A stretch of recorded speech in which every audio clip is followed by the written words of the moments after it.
The night I caught my wife with the man she once called ancient history, I didn't scream, I didn't break the door down, and I didn't beg her to explain.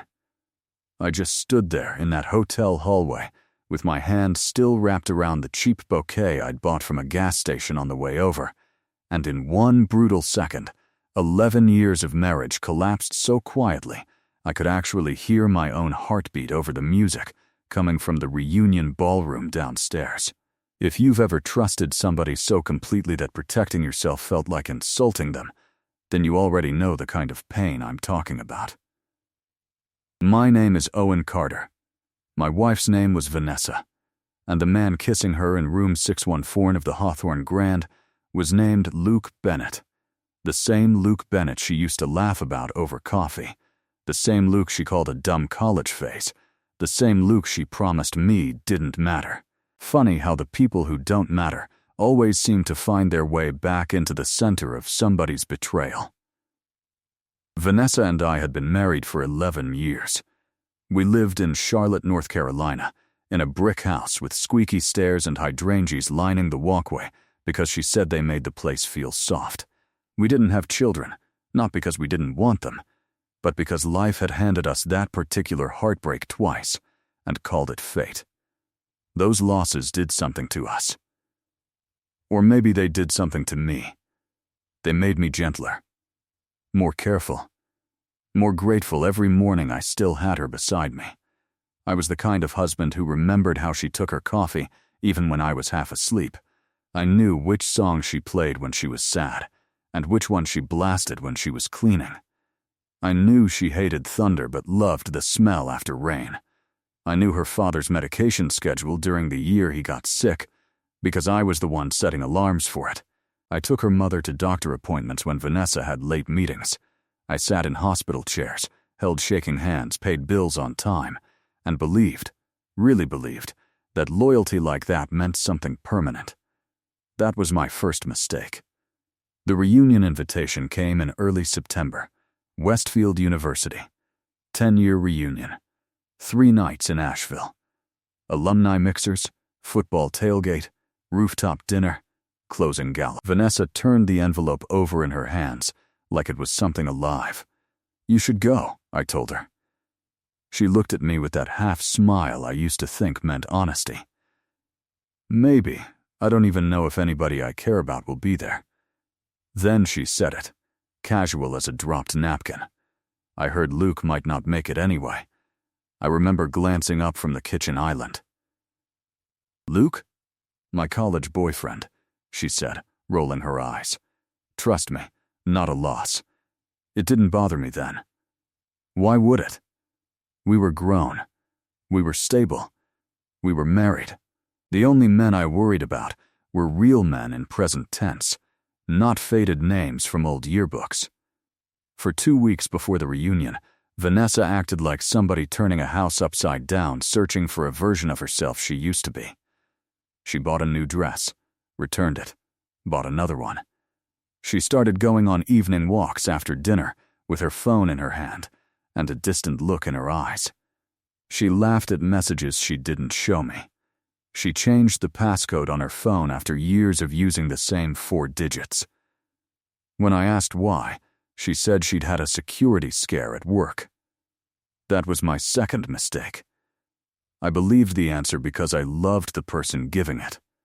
The morning she left for Asheville, she stood in our bedroom mirror fastening pearl earrings I bought her on our 8th anniversary. She looked beautiful in a way that made my chest tighten. Not because I thought she'd leave, but because she still had the power to stop me in place. "You sure you don't mind?" she asked. "Why would I mind?" She shrugged. "It's just alumni stuff. A lot of old stories, old people, old mistakes." I walked over, kissed her temple, and said, "You're allowed to have a past, Van. You married me." She smiled, but it didn't reach her eyes. If I could relive one moment from that whole disaster, it would be that one. Not because I would stop her from leaving. I don't think broken people can be stopped by love once they've made up their minds. I would relive it because I'd look at her longer. I'd study her face and memorized the last honest version of my life before it burned down. The first night of the reunion, she texted me pictures from the cocktail hour, her standing with 3 women from college. A blurry shot of the ballroom, a selfie in soft lighting with the caption, "Still surviving small talk." I sent back a joke about her secretly loving attention, and she replied with a laughing emoji and a red heart. A red heart. It's amazing how insulting a red heart can feel once you know where that hand has been. The next day, she was slower to respond, said the events were busy, said she was running between old friends, said she might be up late because there was an after-party at the hotel bar. At 9:12 p.m., I called to hear her voice.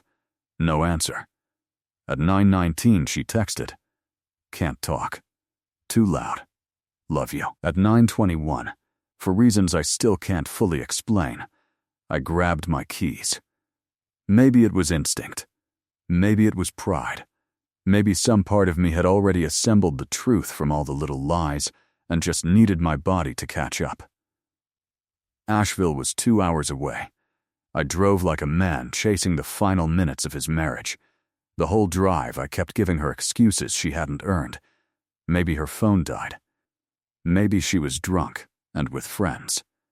Maybe I was insecure. Maybe grief from our old losses had made me paranoid. Maybe this was all in my head. That is the cruelest thing betrayal does before it reveals itself. It teaches a loyal person to doubt their own intuition before they ever doubt the liar. I got to the Hawthorne Grand a little after 11:30. The lobby was still crowded.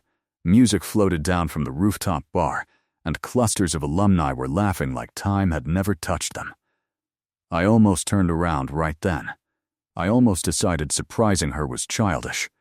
I almost saved myself the sight that would replay in my head for months. Then, I saw them. Vanessa stepped out of the elevator with Luke Bennett. He had the same broad shoulders college athletes seem to carry forever, and that self-assured grin men wear when they think charm is character. His hand was low on her back. Her head was tilted toward him in a way I knew too well, because it was the angle she used when she wanted someone to feel chosen. I didn't move, didn't breathe. I just watched my wife laugh at something he said, watch him brush a strand of hair from her face, watch the two of them glance down the hallway like teenagers sneaking around. They didn't see me. They were too busy living inside the lie.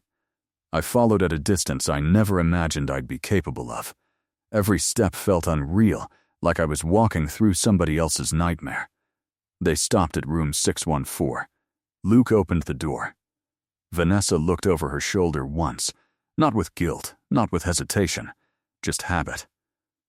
Then she went inside. I stood there for maybe 10 seconds, maybe 10 years. The bouquet in my hand slipped. White daisies hit the carpet. I walked to the door and heard it. Her laugh. Lower now. Private. Familiar in the worst possible way. Then his voice. "So your husband really believes you're downstairs with your girlfriends?" And Vanessa, my wife, my home, the woman whose father I helped bury, said with a little laugh, "Owen believes whatever I tell him. There are sentences that don't just hurt you, they rearrange you." I don't remember deciding to open the door. It hadn't latched properly. Maybe fate wanted me to see the whole thing without illusion. Maybe truth gets tired of knocking. The door eased inward 2 inches, then 4. Luke was kissing her neck. Her hands were on his chest. My wife's wedding ring caught the lamplight while she touched another man, like I had become a ghost. Vanessa looked up first. I will never forget that sound she made. Not exactly my name. Not exactly fear. Just the sound of a lie breaking under its own weight. Owen.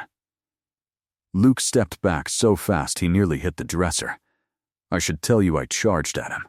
I should tell you I shattered the lamp, hit him in the jaw, dragged him by the collar into the hallway, did something cinematic and wild and satisfying. But real devastation, doesn't always look dramatic. Sometimes it looks like a man standing perfectly still, because if he moves too quickly he might fall apart in front of the people who ruined him. I looked at Vanessa, really looked at her. Her hair undone, her lipstick smudged, her eyes wide not because she was sorry, but because she was caught. There's a difference, and if you've lived it, you know that difference can freeze your blood. "How long?" I asked. She opened her mouth, closed it, and started crying. That enraged me more than anything. Not because tears are manipulative by nature, but because hers arrived right on schedule, like backup dancers entering on cue. "Owen, please, this isn't. How long?" Luke muttered, "Man, maybe we should talk when everybody's calmer." I turned to him so slowly he actually stepped back. "If you speak again before I leave this room, I'm going to forget everything my mother taught me." He shut up. Vanessa's shoulders shook. "It just started." I laughed. I truly laughed. A dead, stunned sound I didn't recognize as mine. The phrase "just started" is doing a lot of work for a woman standing half undressed in a hotel room with her ex. "It wasn't planned," she whispered. I looked around the suite. A bottle of champagne. 2 glasses. Her overnight bag. His jacket over the chair. "Sure," I said. "You accidentally packed an affair." She reached for me, and I stepped back like her touch was fire. That's when I saw it on the bedside table, her phone lighting up with a message. One of her friends from the reunion. The preview read, "Did you finally go through with it?" I looked at Vanessa, and every last soft place in me hardened. "This didn't just start," I said quietly. She didn't answer. "How long?" Her face collapsed. 3 months. 3 months. 3 months of kisses before work. 3 months of "I'm tired." 3 months of dinner across from me while another man sat in her messages. 3 months of me loving a stranger wearing my wife's face. I nodded once. Just once. Then I pulled off my wedding ring and set it on the console table by the door. "I'm done." "Owen, please," she sobbed. "Please don't do this. Don't do this." The words almost made me smile. As if I were the one doing something unforgivable. As if leaving the scene of my own humiliation was cruelty. Luke tried to speak again. I raised a hand, and he went silent. I picked up my ring, not to keep the marriage, but because I realized it was mine. Not hers to ruin, not theirs to stain. Mine. Then I walked out. The elevator ride down was the longest minute of my life. In the mirrored walls, I looked like a man attending his own funeral. By the time I got to the parking garage, my hands were shaking so hard I had to sit in the car without starting it. I cried exactly once. Not loud, not dramatic, just one deep, ugly collapse that made my chest feel split open. Then I wiped my face and drove home. That was the night my heartbreak ended and my revenge began. Not revenge the way broken men fantasize about it at 2 a.m. Not violence. Not screaming online. Not some drunken scene that would let her call me unstable. I wanted something better than chaos. I wanted consequence. I wanted truth placed so carefully in front of her that she would have to look at herself without a place to hide. The first thing I did Monday morning was call a lawyer. Her name was Denise Walker, and when I sat across from her in a Navy office with trembling hands and hotel photos on my phone, she looked at me with the calm expression of someone who had seen 1,000 marriages die and knew exactly how paperwork mourned them. "Do not confront her further without a plan," she said. "Do not empty accounts. Do not threaten. Do not write emotional messages you'll regret. If she's been lying this long, assume she will lie longer." It was brutal advice. It was also the first thing that made me feel steady. Over the next week, I learned more than I ever wanted to know. Vanessa and Luke had reconnected at a charity golf event in Charlotte. What started as coffee to catch up turned into lunches, then hotel afternoons on days she told me she was working late. The reunion wasn't the beginning. It was just the weekend they decided to stop pretending the affair was accidental, and then came the part that killed whatever sympathy I had left. Vanessa had been telling Luke our marriage was basically over. She told him I was emotionally unavailable, that I only cared about routine and image, that I made her feel invisible. Invisible. I thought about the nights I held her while she cried after our second miscarriage. I thought about the weekend trips I canceled to help her mother after surgery. I thought about the bonus I used to pay off her student loans so we could start fresh. I thought about every time I asked if she was okay and got I'm fine in return. Invisible is what selfish people call the love they've stopped respecting. But the deepest cut wasn't even the affair. It was the money. 2 months before the reunion, Vanessa had asked if I'd be okay postponing some repairs on the house because she wanted us to finally do something romantic for our upcoming anniversary. A trip to Napa. Maybe renewing our vows. Something meaningful after the hard years. I agreed. I moved money around. I trusted her. I believed we were planning a celebration. She had used part of that money to book hotel rooms, dinners, and weekend trips with Luke. There is betrayal, and then there is financing your own betrayal without knowing it. That's when revenge stopped being an emotion and became architecture. I didn't yell. I didn't expose her online. I didn't call her parents in the middle of the night. I let her come home from Asheville to a husband who was polite, distant, and terrifyingly calm.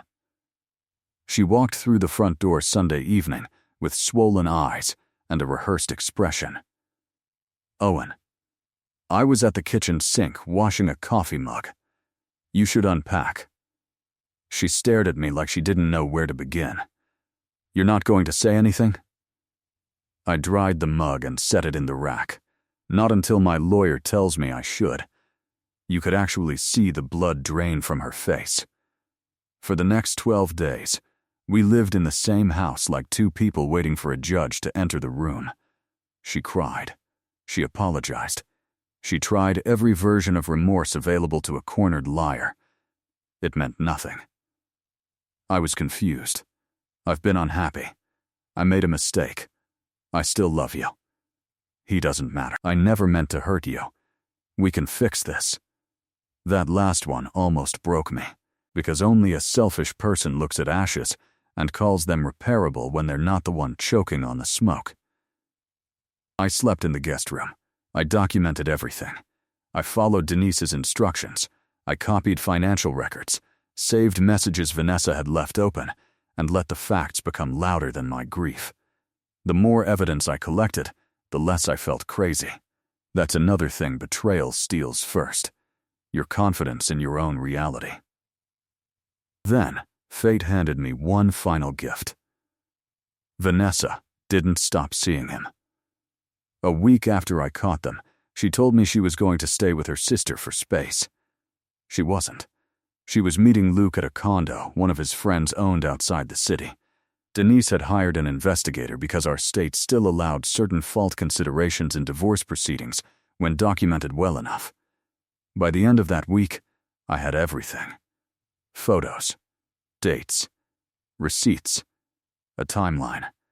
Enough truth to bury every lie she'd told about me. Now maybe you're expecting me to say I destroyed her career or humiliated her in front of the whole city. I didn't.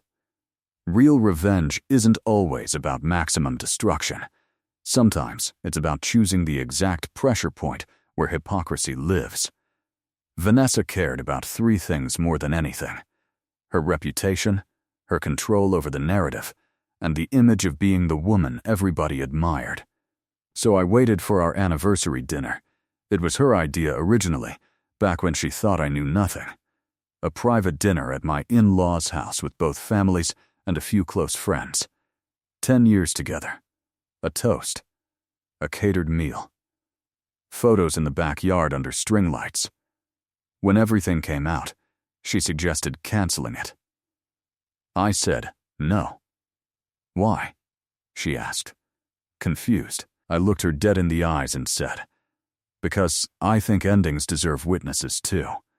She thought I meant reconciliation. That's the thing about guilty people. They hear hope even when you're speaking in finality. The night of the dinner, the air was cool and golden. Her mother had candles on every table. Her father hugged me like he always did. My sister kissed my cheek and whispered, "You okay?" I nodded because I wasn't, but I was ready. Vanessa wore a cream dress I had once told her made her look like Sunday morning. I remember hating myself a little for still noticing she was beautiful. Heartbreak doesn't erase love on command. It just teaches it where not to live anymore. Dinner was almost unbearable in its normalcy. People laughed. Her aunt told an old story about our wedding. Someone asked when we were finally taking that Napa trip. Vanessa kept glancing at me like she was trying to read which version of the night she was getting. Then her mother clinked a spoon against a wine glass and said, smiling, "Before dessert, I think Owen had a few words he wanted to share." I stood slowly. Every conversation fell away. Vanessa looked at me, and for the first time since Asheville, I saw fear without makeup on it. I held my glass, but I didn't drink. 10 years ago, I said, I married the woman I thought would be the safest place in my life. The yard was so quiet I could hear the string lights buzzing. I loved Vanessa when life was easy, and I loved her harder when life got cruel. I loved her through funerals, surgeries, debt, loss, disappointment, and every ordinary Tuesday in between. I thought that meant something to both of us. Her mother's smile faded. Vanessa whispered, "Owen." I kept going. A few weeks ago, Vanessa attended her college reunion in Asheville. While she was there, I drove up to surprise her. Instead, I found her in a hotel room with Luke Bennett. Gasps. Actual gasps. Her father looked at her like she'd been replaced by someone else. Her friend Jenna covered her mouth. Vanessa stood up so fast her chair scraped the patio stone. "Please don't do this here." I looked at her and said the line I had been carrying in my chest for days. "You already did." Then I took a large envelope from inside my jacket and set it on the table in front of her. In that envelope are divorce papers. There are also copies of the evidence, because I know how badly you value a curated version of the truth. Her hands trembled, but she didn't touch the envelope. I turned to her parents, and this part hurt more than the rest.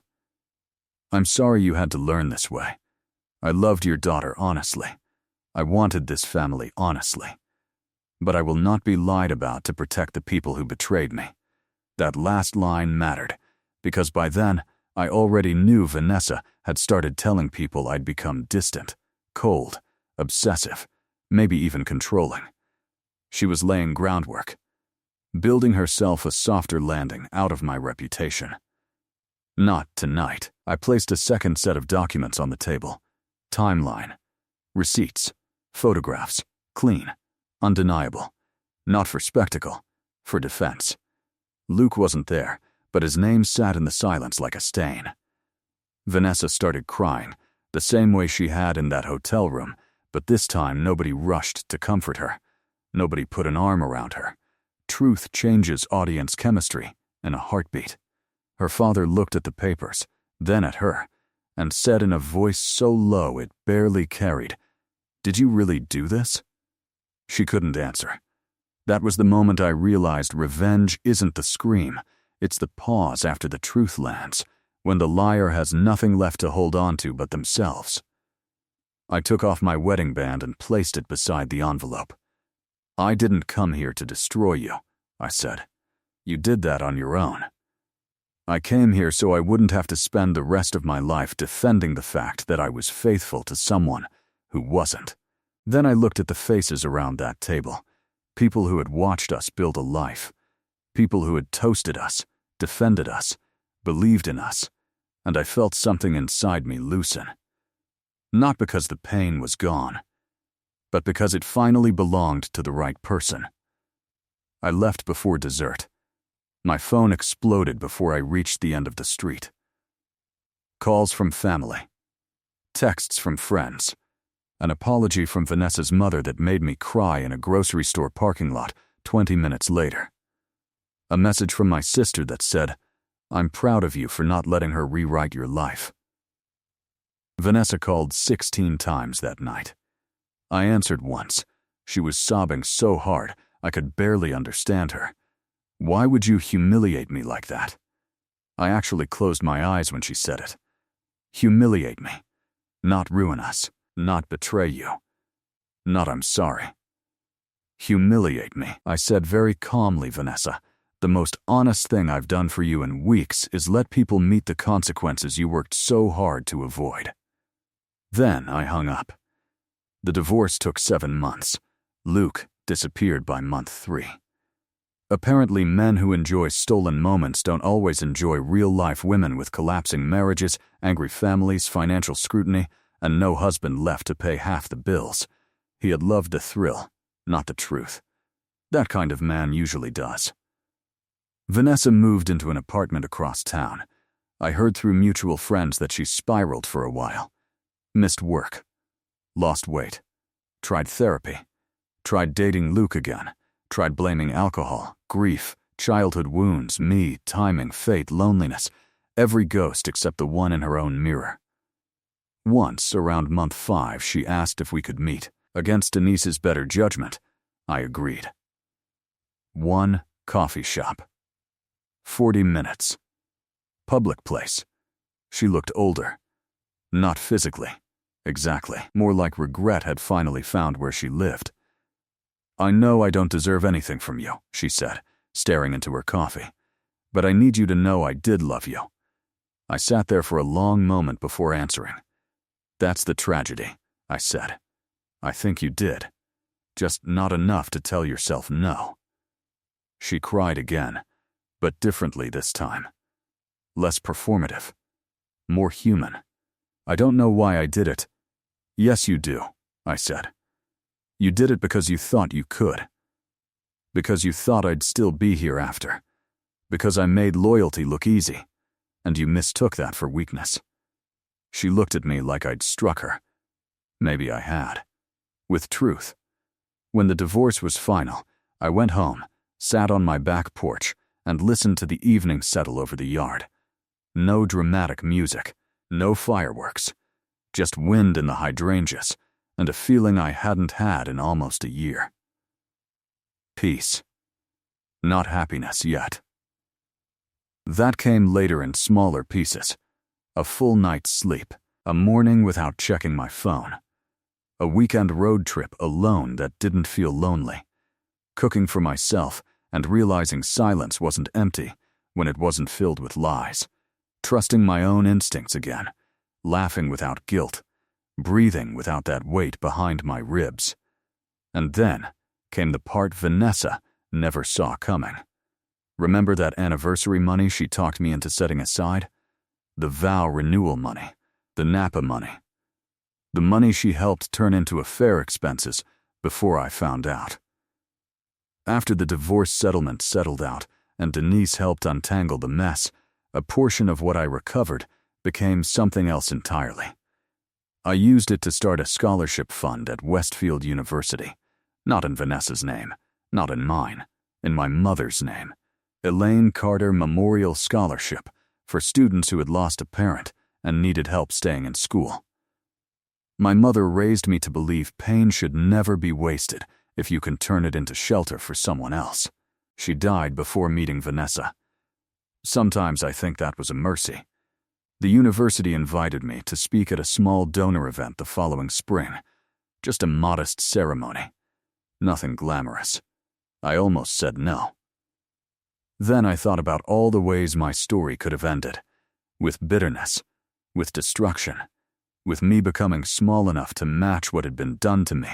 Instead, I stood behind a podium on the same campus where Vanessa had once fallen in love with another life, and I spoke about resilience, about grief, about how some losses don't ruin you, they reveal you. I heard later that Vanessa saw photos online. I don't know what she felt. I don't need to. Because that was the final revenge. Not the exposure, not the divorce, not the silence. The final revenge was that she traded a man who would have died loyal for a fantasy that couldn't survive daylight, and I turned the wreckage she left behind into something clean, something useful, something that would outlive both of us. She chose temporary excitement. I chose permanence. She chose deception. I chose truth. She chose a man who touched her ego. I became a man who rebuilt his soul. People love to talk about revenge like it has to be vicious to be satisfying. But sometimes the most devastating thing you can do to the person who betrayed you is refuse to collapse. Refuse to chase. Refuse to become ugly just because they gave you an ugly ending. A year after the divorce, I ran into Vanessa once. It was at a bookstore downtown. Rain tapping the windows. Soft jazz overhead. She was standing in the memoir aisle holding a hardcover she clearly wasn't reading. When she saw me, the color left her face in that old familiar way. "Hi," she said. "Hi." For a second, we were just two strangers wearing the bones of a history that no longer fit. "You look good," she said quietly. I nodded. "I am good." And I meant it. Her eyes shimmered, like maybe she wanted to ask the question every betrayer eventually asks in one form or another. Did you ever forgive me? Did I really lose you? Was there ever a way back? But she didn't ask. Maybe because for the first time, she already knew the answer. I walked past her, paid for my book, and stepped out into the rain. And I swear to God, that rain felt holy. Because the man who walked into that hotel hallway with flowers in his hand would have done anything to save his marriage. The man walking out of that bookstore wouldn't even turn around. So if you're listening to this while your heart is breaking, hear me clearly. The deepest revenge is not ruining the person who betrayed you. It's refusing to let their betrayal become the most important thing about your life. It's building so honestly after the lie that one day their name becomes a chapter, not the title.